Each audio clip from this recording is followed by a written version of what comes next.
What's going on, everybody? This is Brent0331. I appreciate everybody tuning in. One thing I want to say is that this live video is actually being streamed to multiple different YouTube channels on the parties involved here. But what this live stream is going to cover is the Survival S.E.R.E Challenge hosted by Grunt. And I've got those guys on tonight, and we're going to talk about this next season that's coming up. So just going around the horn, I want to bring everybody in and everybody can introduce themselves, because I know we got a lot of different subscribers from different YouTube channels tuning in, and they might not know who everybody is. So let's just go around the horn, guys, and introduce ourselves. Hey guys, I'm Randall from Grunt. Main guy, created the S.E.R.E challenge, and yeah, pretty much it.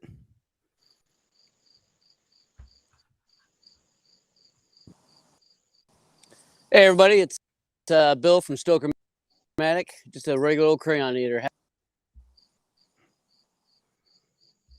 Hey guys, name here is Jared, and I'm former U.S. Navy and former law enforcement, and I'm stoked to be here with Bill and Randall and Brent.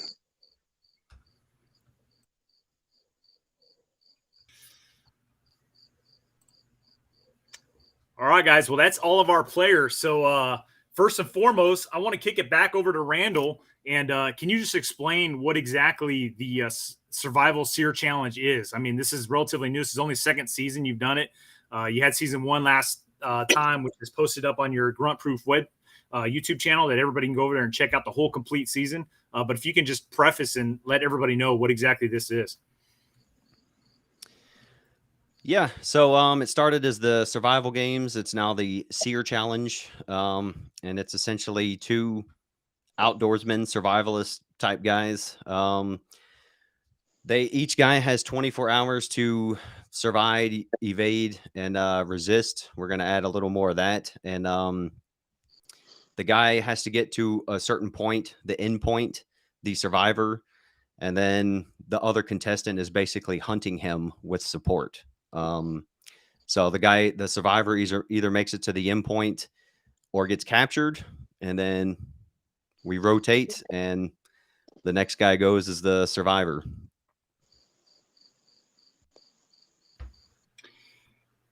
So I know you're trying to keep a lot of this stuff like secret and on the DL, but I know that this year is going to be a lot tougher than last year, you've said. So what can you tell us about it that you're not trying to keep classified? Yeah, pretty much after the first season, I think I kind of held back a few things because I wanted to, since that was the first season, I wanted to make sure the main event went smooth, and it was kind of the test run. So really all I can say is we're going to incorporate a lot more of the acronym. So there's going to be a lot more resistance, and that's probably the main thing we're going to have more of. There's going to be a lot of minor changes out there. Some things we noticed on the ground as the games were happening, and some things I actually would put out posts on my page and ask like fans who were always around and watching and involved in stuff. I was asking them what kind of changes they would want to see. So I actually got a really great list from a lot of the guys watching the series that I could add to our list of critiques. So some major changes, a lot of minor changes, and you know, it's going to be it's definitely going to be tougher. So it's cool that you guys are. It's cool we got a good test run the first time, because now it's going to be, yeah, it's going to be on. Could you kind of explain for those that haven't seen the series yet, like what the AO looks like that this is all transpiring in? Yeah, so we're up in the Sierra Nevadas, on the California side, what I call the free territory, and it's about 3,200 acres, 6 square miles of just BLM public unused land. It's extremely harsh terrain, so it's I don't want to give away too much, but basically there's many spurs and draws, and if you started at the insertion point to get up to the end point, line of sight, it would be a 950-foot elevation change. But if you walked line of sight, you would probably climb a couple spurs. So we're talking about thousands of feet of elevation change. So lots of manzanita brush, lots of dead, burnt out trees on the ground. It's really harsh terrain. In fact, when we were training to go to Afghanistan, the terrain we were going to be in Wardak province in Afghanistan toward the Pakistan border, it kind of reminded me of Northern California, this territory. So yeah, mountainous and rough.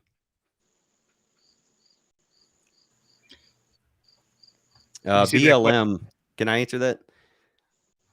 Yeah, absolutely. That's why I posted. Yeah, I forget, BLM is Bureau of Land Management. It's just it's like a wing of the government besides the Department of Agriculture. It's a different wing, and it's like you kind of have tiers of public land in America. You got like national parks, which are very restrictive on what you can do and everything. And then you'll have national forest, which is a little more open on what you can get away with. BLM, it's another funding. It's another section of the government for public land. And it's like, yeah, it's basically, if you want to go on public land and do whatever you want to do, it's Bureau of Land Management. Land is what you want.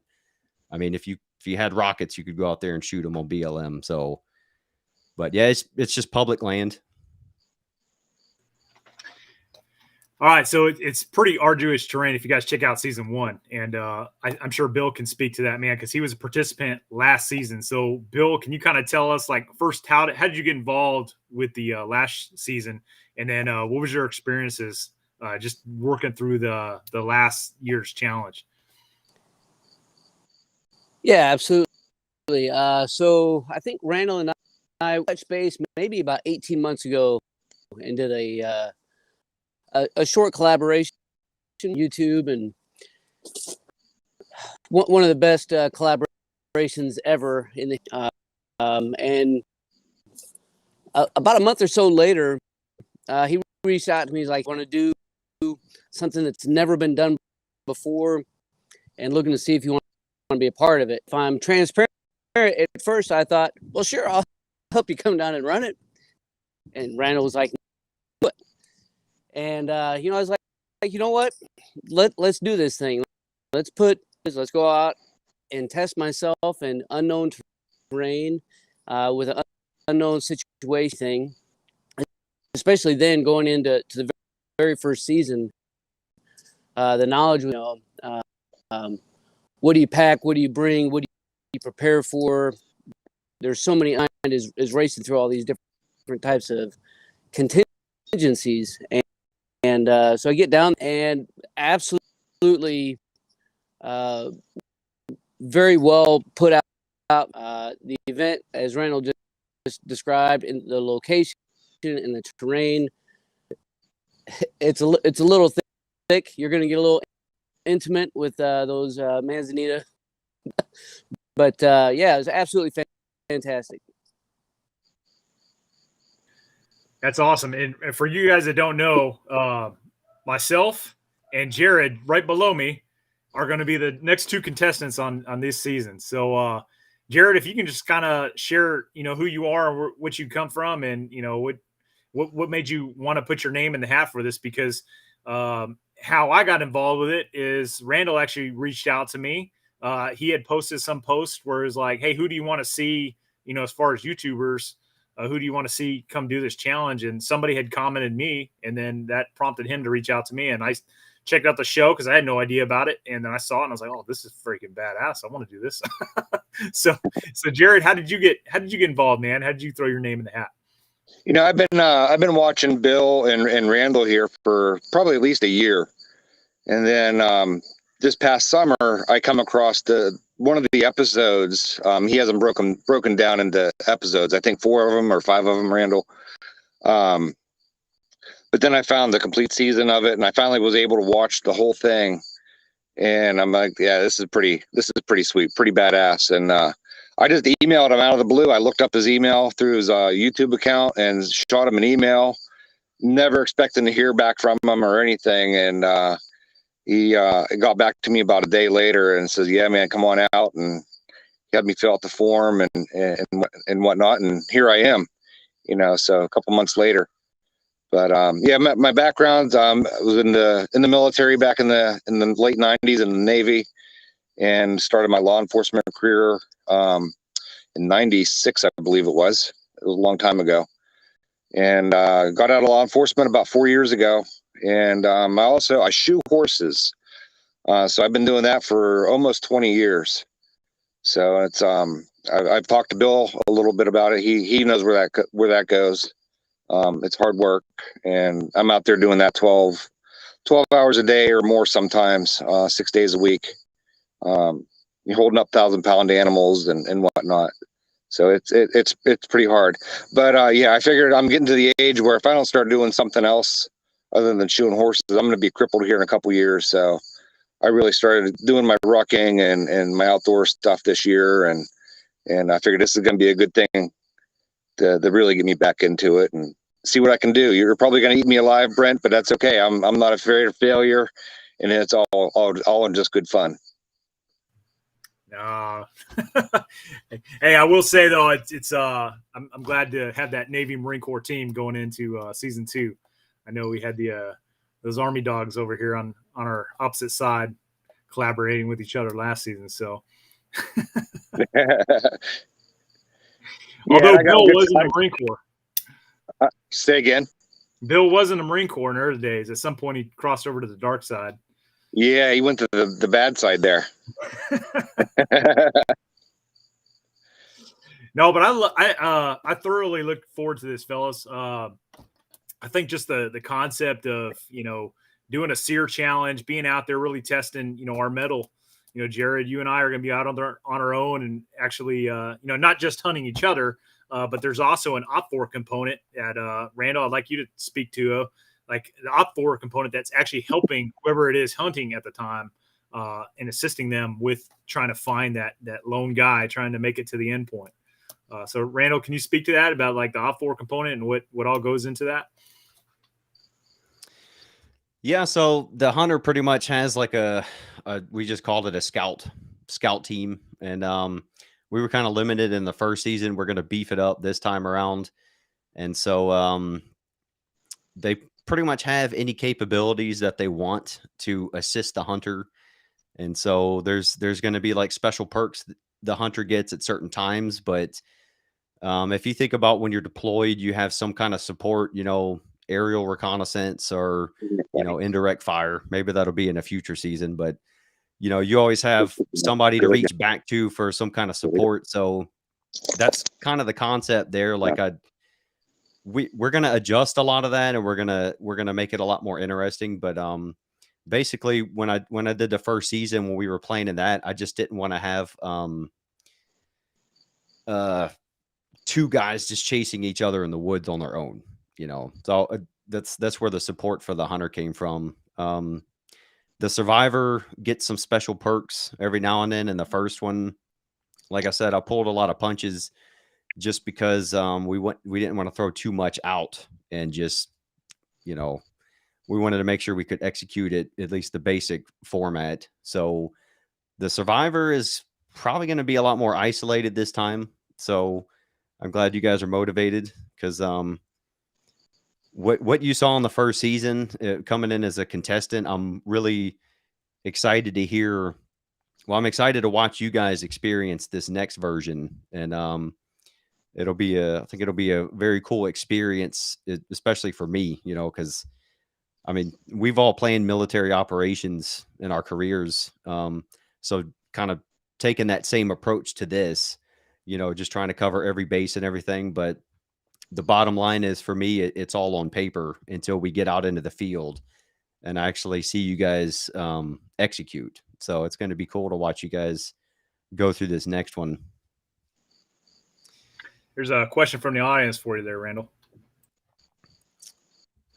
I guess I'll read it in case people are listening. Will the contestants be able to choose what camo or outfit they get to wear? Actually, yeah. In the first season, both of them did have a choice. I told them to bring outdoor gear, camo stuff. Our backpacker buddy decided to wear a t-shirt and backpacking clothes despite our strong recommendations. And so, but yeah, I've already talked to Brent and Jared about bringing their own outdoor clothes, and it's cool. I saw Brent's post on Instagram doing some advanced planning like from his audience. That's pretty cool. I'm like, all right, this guy ain't messing around. Yeah, for you guys that didn't see that or not subscribed to me on Instagram, I essentially took some pictures from the season 1, different views, freaking UAV view, ground level and everything else. And I'm like, hey, what do you guys think? What's the optimal camouflage pattern? And it was kind of all over the place. So everybody and their mother's got their own opinion of that. So I've got some ideas in my head on how I'm going to approach this, and we'll wait and see how this pans out. So, and if you guys don't know, like that's my thing. Like that's how I got started on YouTube. Is like I was a camouflage guy. I was wearing different camouflage in the woods and filming myself doing it, and people would see how that looks. So,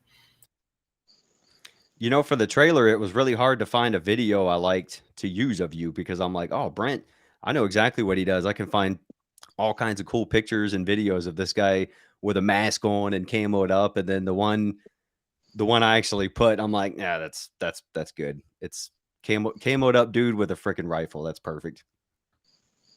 But I was searching around for through your videos for a while. I'm like, man, this guy's in the woods more than anybody. Hey, Bill, I saw in the last season you went with a multicam option. How'd that work for you? Well, I mean, I made it. Yeah, I guess you have a good point there. Yeah, I think in general, depending on depending on how close you are to what it is that you are trying to, even hot pink, a specific distance is going to become so. So, there certainly is value in patterns that are out there, but light discipline, I think, is it can be a whole lot more important as it relates to your movement, and it can pick up at certain distances, like what Randall's talking about. There are so many draws that twist in different directions. So out there who may or may not have line of sight of you, how are you moving, the camouflage that you're using, how are you trying to break up your shape, shadows and silhouettes and all those 7 S's, Hey, Randall, one of the questions somebody asked is, what kind of sensors are the drones packing? Are you at liberty to discuss that? Wrong button. There we go. No, I'm not going to answer that. I will add to Bill's comment. If for the people who have seen the series, I think it's the 4th episode when I have the drone over Bill. Like when Eric was the hunter controlling the drone or requested it, he was too far away and he couldn't even pick it up on the binos. Like I flew around for a while to try to let him see it. So that's when I was like, all right, well, Bill doesn't know the hunter doesn't know where the drone is. So I'm like, we can just put this thing right on top of him. And I was actually watching the series a couple days ago. If you look closely, when that drone is over Bill's head, you can actually see it back there on the screen a tiny bit.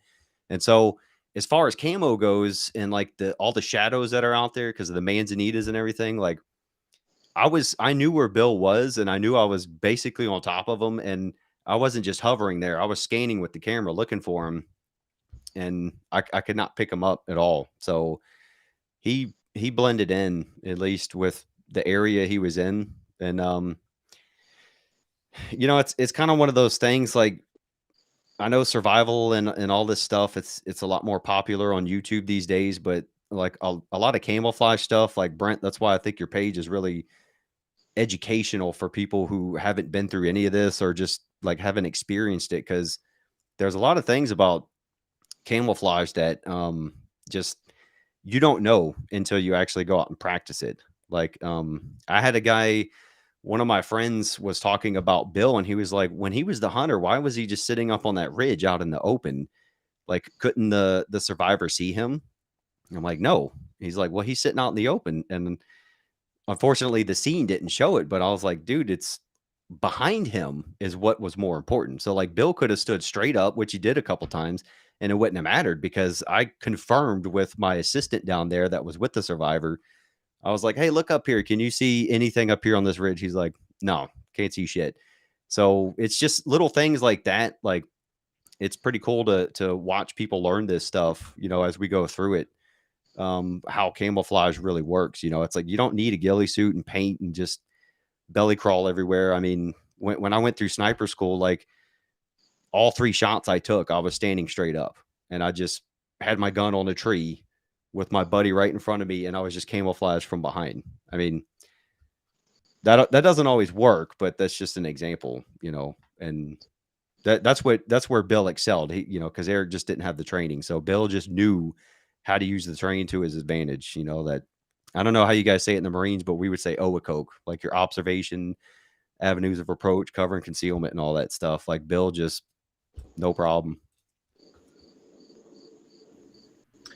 Yeah, and I think a lot of people get wrapped around, you know, technology and stuff. And we've seen, you know, we were talking about this before we went live. I volunteer at the One Shepherd Leadership Institute where, you know, it teaches small unit tactics to civilians and former military and everything else. And we have guys that show up and they've got like the latest and greatest optics, right? They got fucking gun mounted thermal optics, and we're even having dudes show up with drones now and everything else. And like, you can just see how they get so sucked in. We had this one guy one time that had this like land warrior system he made. Like he literally had these glasses, ballistic glasses, and he cut out this little small camera that went into his, you know, freaking weapon mounted optic. And, you know, that semester, this dude, which was like his 3rd or 4th semester, he was a fire team leader. And, you know, they were running through this sticks lane, and this dude was like going fucking lone wolf instead of using his fire team in the attack, right? Because he was getting sucked into that technology. And I say all that to say this is like people get so wrapped around like, oh, drones and thermal and all this other stuff. Well, guess what, guys? If you have sufficient overhead cover, you know, if you're in freaking heavy canopy, those drones ain't seeing shit, and those thermals ain't picking up shit. And Randall, I think you even have some videos over, you know, showing thermals and how effective they are when you have certain things in front of you and everything else. So a good individual, well-trained infantryman who has this and has that knowledge, like knows that camouflage is more than just a, you know, camouflage pattern. And, you know, the visual aspect of camouflage is not a lost art. Like it's still probably 90% of the solution on the modern day battlefield.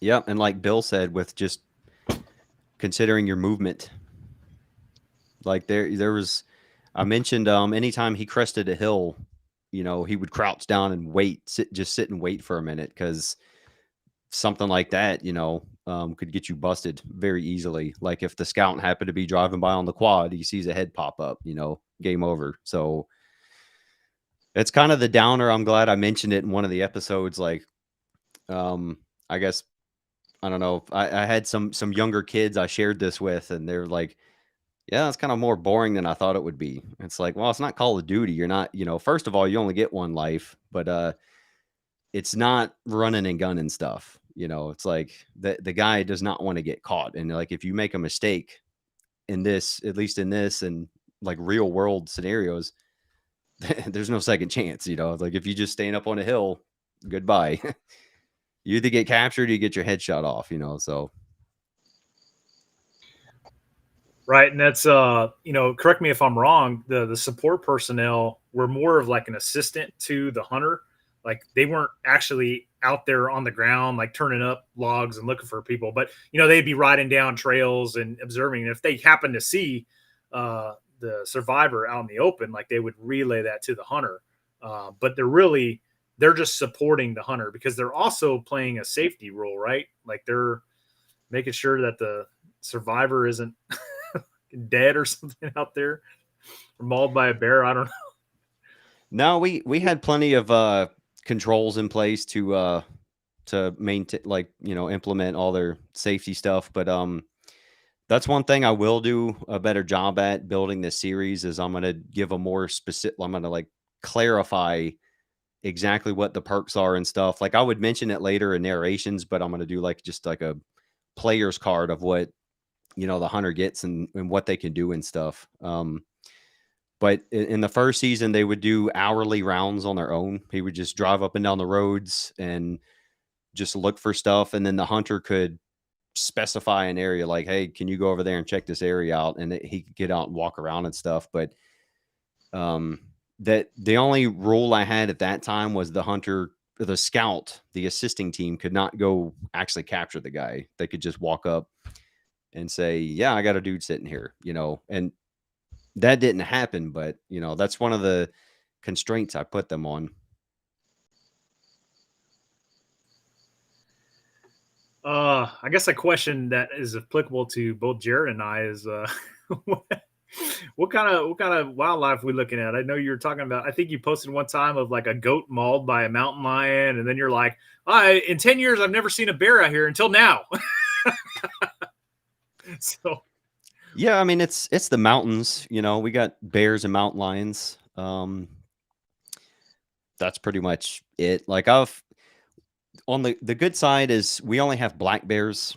We call them cinnamon brown. So there's no man-eating grizzlies. Like the two like real close run-ins I've had in like 10 years, it's been, I actually put videos up on my channel describing it, but it was exactly like, you know, you're taught in these safety classes. Like once they realized I was there and I was a human and I made noise, like they were gone. Like, you know, down the road is Yosemite, and park bears are what freak me out because they're habituated and if there's food there, they don't give a crap at what a human's doing. So, and they're the thing with the sheep in our yard that was most likely a mountain lion. Like I found the drag marks, and that was a pretty ballsy kill.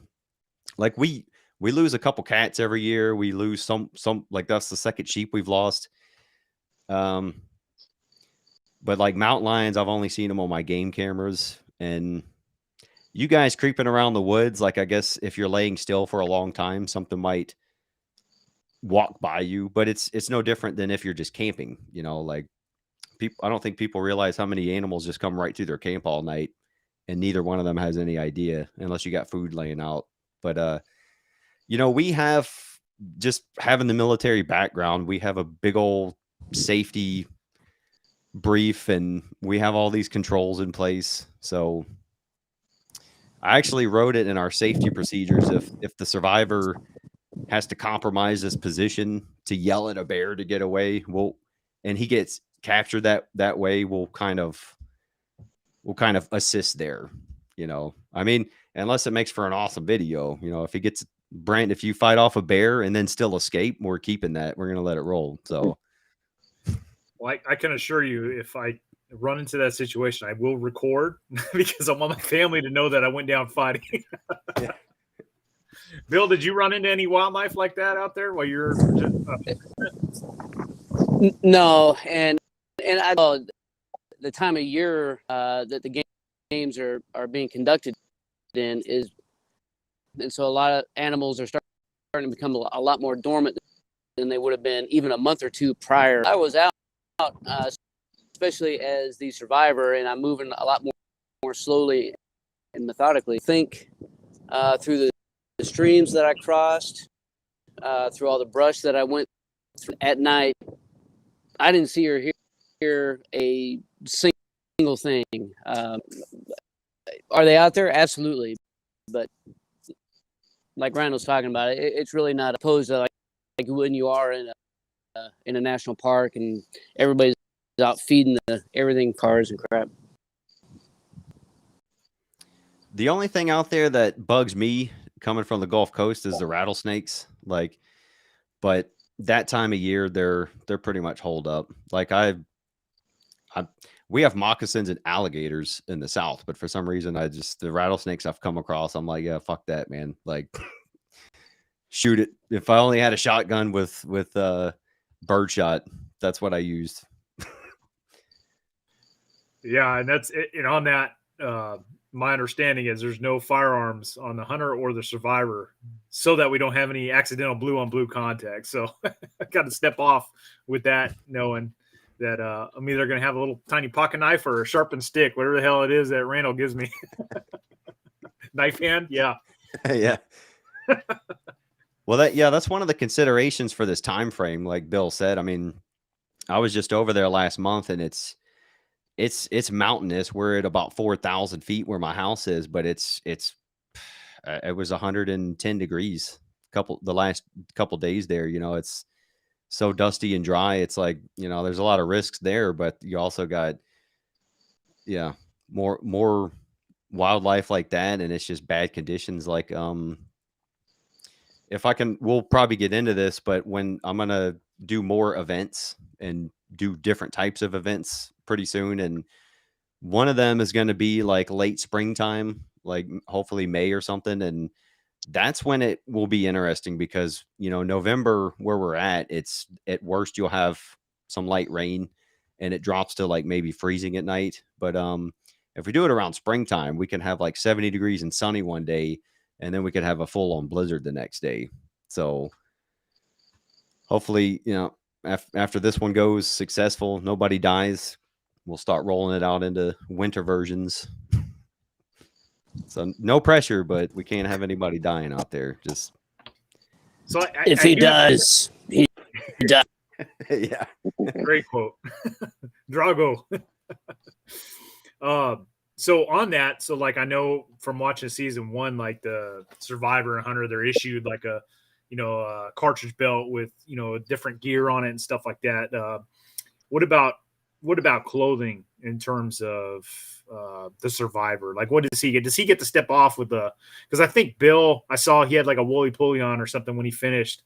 Like, what does he get to step off with in terms of, you know, warming layers and stuff like that?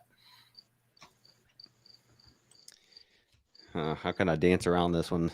In the first event, that was one of the things I was concerned about because I knew it was dropping down to freezing at night. So that was part of their supply drops. Like the hunter could get whatever he wanted whenever. So the survivalist, once it got down to about freezing time, you know, we would give them something. And I know that might have seemed lame for people who weren't involved, but I mentioned in one of the videos that if we ever had to make a decision between survival skills and the evasion part, we would err on the evasion part because everybody's done survival. We've all seen people filter their pee and do all this crazy stuff. So it'd be like, all right, well, if they could possibly freeze to death and they only have 24 hours to go, you know, like let's give them something and see if they could keep going. So, but you know, then again, we're making changes for this one. So that's all I could say. I mean, they got hooked up in the first one. So yeah, you guys will be enjoying this one. We're not going to let anybody freeze to death or die, you know, but it's going to be interesting. My buddy Richard Santiago, who goes to One Shepherd, he's over here saying that Brent's reconning hard on this one. What you got, Jared, man? You got anything to throw in, buddy? No, I mean, the wildlife thing is, I mean, we have bears in Virginia where I'm at, and we don't have rattlesnakes right where I'm at. I'm a little further east of the mountains, but we do have them out in Shenandoah National Park, and they're a pretty common occurrence out there. So the only thing I'm worried about with them is coming across one and stepping on it and not knowing it's there. You know, it's kind of half hibernating and you step on it and startle it, whatever. That'd be the only thing I'm worried about. I mean, we had a bear come down our driveway a couple years ago. We have black bears, so they're skittish. They're more afraid of us than we are of them. So the wildlife thing is not a concern. I don't know. Is there scorpions out there, Randall? Or if there is, it might be a little too cold for them. I remember when I lived in Nevada there for a few years, we had those little tiny scorpions. Is there any of those out there? Not. I haven't seen any, and I think we're too high. Just we're like where the games are. It's maybe 3,600 something feet, you know. So I think it's too high for them. But I mean, you guys can tell me if you find something, you can report it. Okay. It'd be good to know. What about when I lived out there, it was on the other side of the Sierra Nevadas, and we were at, I think, 42 or 4,800 feet where I was at in Nevada and Fallon. So, we had all kinds of scorpions and rattlesnakes out there. Yeah, I mean the rattlesnakes. Well, I'm going to keep an eye on the weather, and I'll be talking to you guys what it's looking like anyway. But at least in the last couple years that I've paid attention to it, it starts to get cool. It's as soon as it starts to get cool, the bears try to move up higher up in the mountains, and then like all the other wildlife already starts to adjust. So you'll see the deer already start to change their habits when they're coming up and how long they're staying out and all that. And like rattlesnakes, they should already be like burrowed under stuff. I mean, so if you're uprooting deep logs or something deep, might want to pay attention, but just walking around, like, yeah, it's too, because it's way too, it's freezing at night. Like, so, and even during the day, you got to be in the sun to feel the 70-degree warmth. Otherwise, it's pretty cool. Are you talking specifically about, without saying exactly when we're filming? Are you talking specifically about like when we're filming? That's the kind of temperatures we can expect. Yeah, it's usually like 50 to 70 during the day, highs and lows, and then right around freezing at night. And I'll be updating you guys on what it's looking like. Like I look at the long-term patterns, like from these old farm books. They have those on websites, so they'll kind of look ahead what we got going on. I'd love to see a little bit of snow, but I haven't seen any up there around that time in a while. So bummer. I mean, it would make it a lot more fun for the hunter to actually have tracks, Hey, we were talking yesterday with the group chat, and I think you mentioned something about like bringing in Russian female interrogators and stuff. Is that going to be part of the challenge? Well, that was Jared. I added on to it like a very underdressed drunk Polish truck driver or something. We're all, if everybody's married, we got to make it more uncomfortable. Like if I brought in strippers, it's not torture unless it's, the Muscoozy guy. Just don't bring in midget clown strippers. Well, that would really bring in them views, though, huh? Yeah. See, that's what I need is some thumbnails of, how some of these other people are doing it. I got the wrong thumbnails up. I have camoed up dudes in the thumbnails. Nobody wants to click on that. But I was talking to my wife yesterday about our chat about that, like the torture and whatever stuff we're gonna do, and I was like, yeah, if they're married, it's easy to torture a married guy. You just take away his time from him, Oh, you were going to get to sleep in tomorrow. No, we're going to brunch today with all my friends you hate. Like, give you guys 2 hours of that. You're done. Yeah,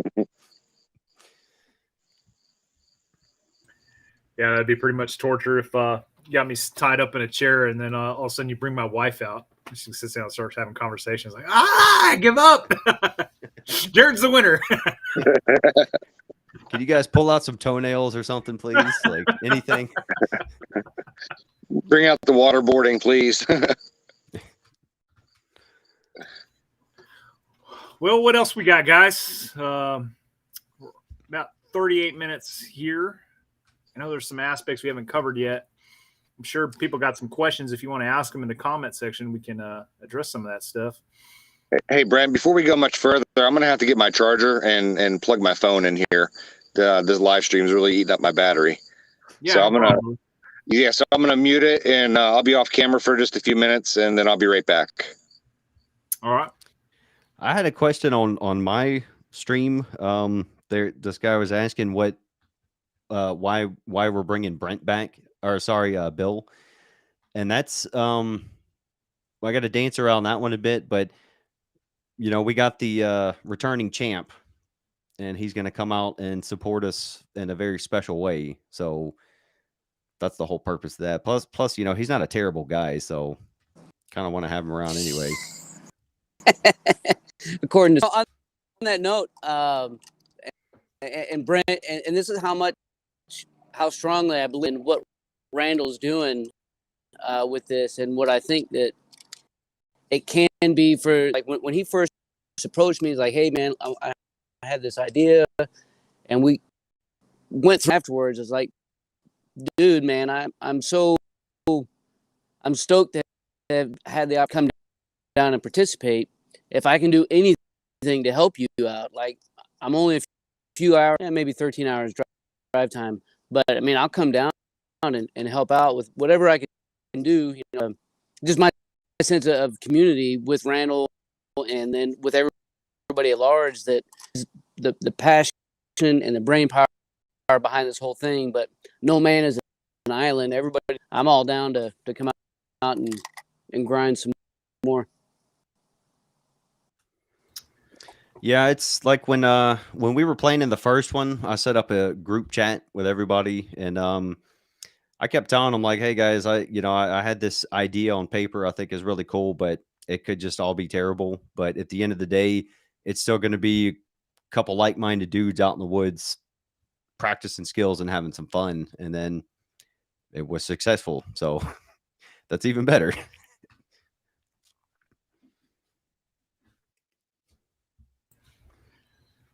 Y'all set up now, Jared? Yeah, I think I'm good. Can you hear me now? Yeah, we got you, brother. All right, sweet. Well, cool. Now you have me wondering what the heck Stoker's going to be doing, man.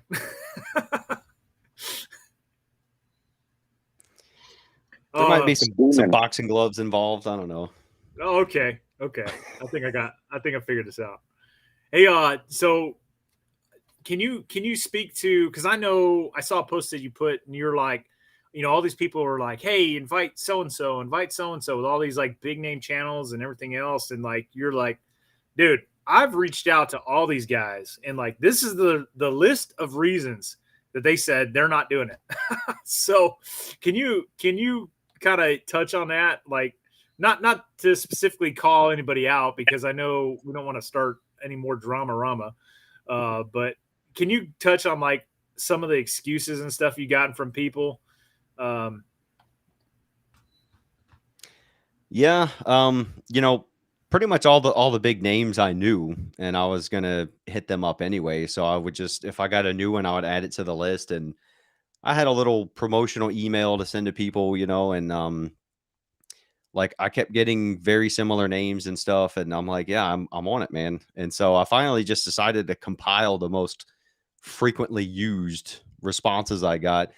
Honestly, a lot of it was no response, so that kind of looks good on all those guys. But you know, and it's a lot of them are just they're so big, they're doing their own thing, and they're just too busy. And so I totally understand that. Some of the other answers I got was like, you know, I want to work with somebody bigger, and I'm like, all right, understandable. You know, some people wanted some monetary compensation, which I can also understand, but I was like, dude, I give you all the free PBR you want out there. I mean, how much do you need, you know? But yeah, that was kind of more for fun, you know. I'm not trying to cry because nobody wants to come play with me, you know. We'll get those guys out there eventually, and I think as we grow this, we'll just, the whole thing will get bigger, and we'll be able to, you know, do a lot more with it. But like I said, the generic answer was no answer. So I just like, okay, well, too busy for me. Got it. But pretty much whenever I keep working on stuff, I'll just keep sending it out to these guys and try to get their interest. You know, I can't drag people out there. Maybe we could add that to next year's version where we actually go capture people.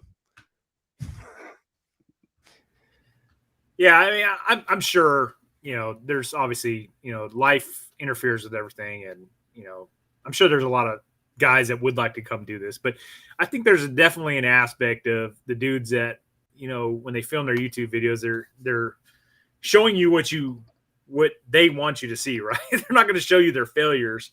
And when you do something like this, like, we don't know what's going to go down. Like, I could get my ass kicked in this challenge, and you know, that's regardless whether I get my ass kicked or not. It's going to be posted, right? So everybody's gonna be like, "Oh, Brett, you suck."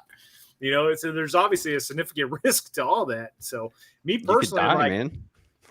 I fucking want to. I want to do this, man. I want to go up in the mountains. I want to get hunted by the enemy, and I want to freaking go through the training. Whether it's, I end up on top like Bill ended up in his challenge, or, I get compromised. Either way, I walk away with that training experience. And I think that's phenomenal. So that's my personal reasons for doing it. So what about you, Jared? What do you got to say about that, man? Yeah, I mean, I think it's pretty cool. I mean, you're bringing me on. I'm just a no-name dude out here. I don't even have I have a YouTube channel set up, and I think I have one video uploaded to it of a piece of farm equipment I had a few years ago. Just kind of tinkering around with it. But I don't go out there and film myself. I don't put myself out there like that. Maybe it's a good thing. You get a big name out there like Brent is, and a no-name dude out there like myself. I'm just a normal everyday guy. I work way too much, and I'm just doing it for the camaraderie, the experience, the training, and like I said, I'm not afraid of failure. And if I fail, I fail. It's not a big deal. At least I got off the couch and I came out to California and hiked these mountains with you guys and did it. And I think that says a lot more than a lot of other guys out there. Not saying, and I'm not trying to diss anybody, but I'm sure there's a lot of guys that would like to come out there and do this. And I think you said you're going to have a public event too. So I'm doing it for fun. And I think it's just a good brotherhood and a good team building exercise for all of us. Yeah, I've actually, Jared, the form you filled out, the questionnaire, I've actually had a lot of people find that from the website or from the description and hit me up, more than 30 at least. And so that's pretty cool. I really just wanted to start with not just military guys, but military guys that have been out in the woods or in some thick shit, hard times. Just kind of to make sure we have the right mindset of people out there. It's everybody's been vetted just to get into the military. I know you guys aren't going to freak out there. If you do, it'll be on camera. And so with that,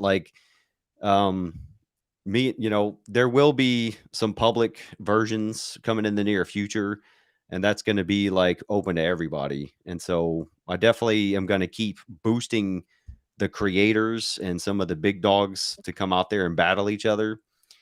But I've had enough people sign up and ask me hey, I want to do this, and it's nothing against them. I don't know those people, and I don't I can't vet people that good. So we started with the military guys, and then we're going to get into some public versions with actual training, full on classes and all.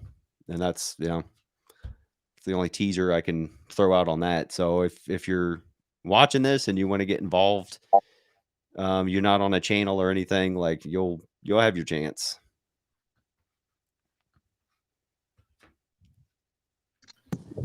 Yeah.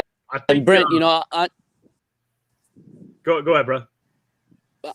On your question and what you kind of led that last piece with of those that uncertain that certainly was flooding over my head prior to the challenge. I mean, 40% of all of my content on YouTube is land navigation. What's going to happen if I go down there and I completely tank this thing and I turn left instead of right? That's always going to loom about you. But I think it says something to both your character. You know what?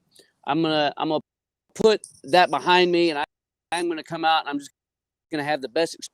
No matter what happens, I'm gonna come out with a little bit more than what I went into.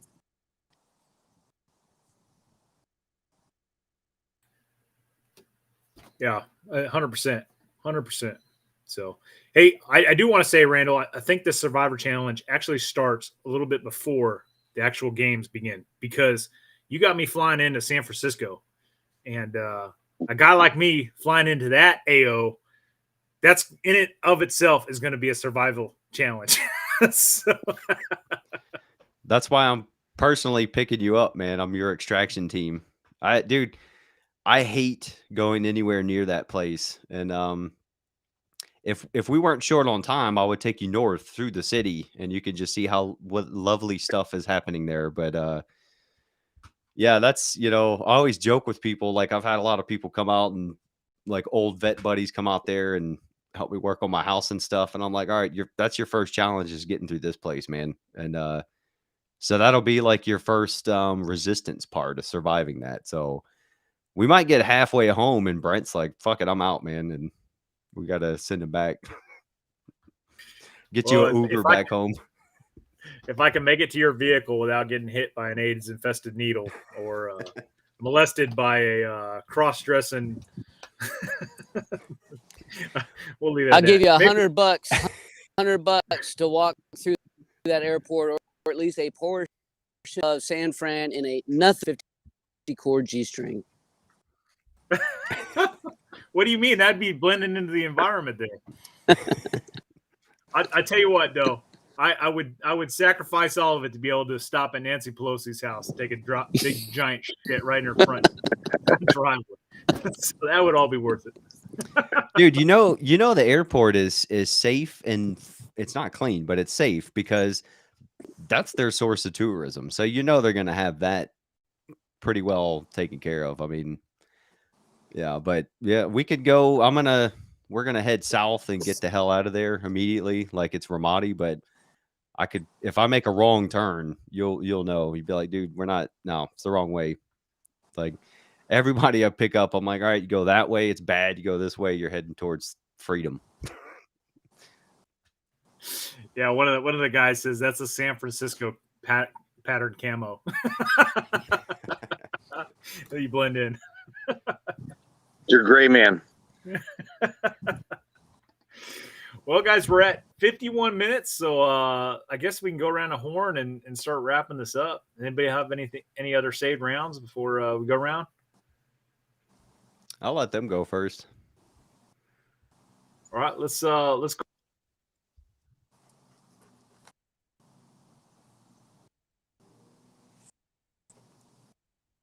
Oh. Shit. I don't know. Have an outstanding experience.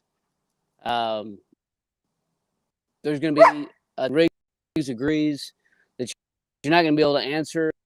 You're going to have, and that's good. And that's it's going to keep you on your toes. So I'm looking forward to seeing you guys down there and helping Randall. So.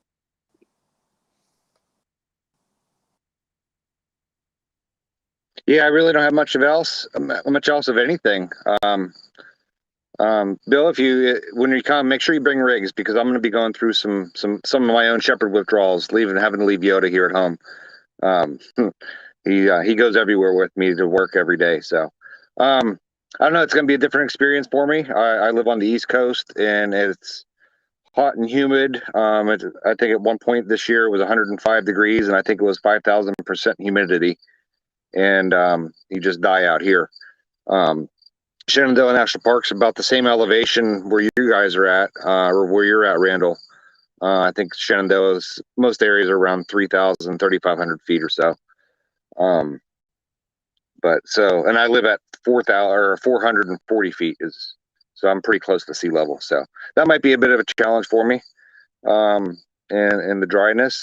So I won't be too used to that. So we'll see how it goes. Other than that, I don't really have much else.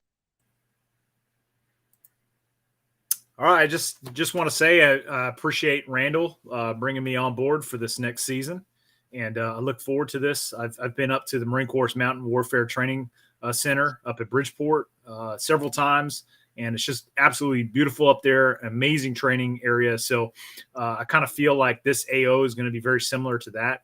And I'm very appreciative for this opportunity to get up there and, just put myself to the test in this regards.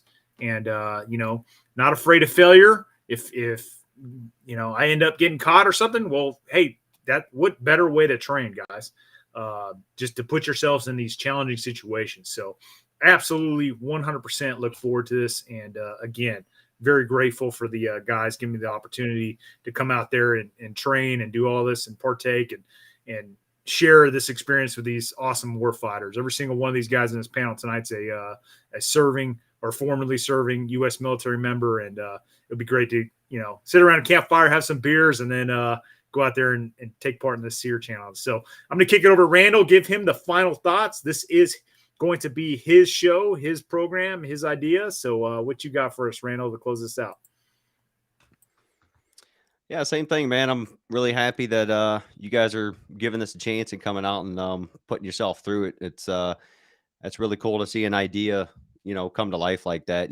Bill was there from the beginning. So for the people that have seen the first, well, if you haven't seen the first season, go watch that. But coming into the second one, yeah, there's going to be a lot of additions. It's going to be a lot more intense. There's going to be a lot of cool stuff coming up. So be looking forward to that. And then last thing is we're doing this event in November timeframe. The series will be up most likely starting in March. And just to clarify for people who haven't seen my post about that, that's really just the lag is because I have some support out there, but it's basically me sorting through all this video to edit it and put it all together. And I don't want to throw crap out there. So that's what that lag is for. But on the plus side, we're going to do a lot more behind the scenes stuff. So to give you something to watch while we're actually out there on site doing it. So I'll be sharing some updates with everybody. And then in the meantime, I'll be releasing a little bit of teasers and stuff like that, just for the people that just can't stay in waiting. But yeah, other than that, I'm excited to put you guys through this different version. And yeah, it's going to be a blast either way, man. Same thing, just hanging out in the woods with like-minded dudes, and there will be beer involved at some point. So it's going to be a good time. Hey, Randall, can you tell us what companies are supporting this? Because I know some chipped in. The only official ones, actually, none of them are official yet. I wanted to bring a new coffee sponsor in, so they're not confirmed yet. Yeah, can't really give any away yet, but there's a couple different ones. We have some.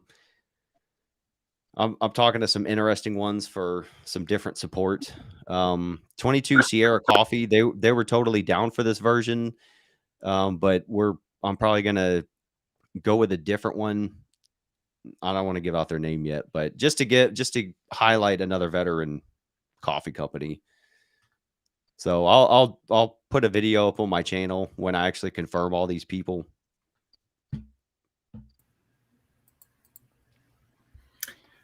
Awesome, guys. Well, that's it.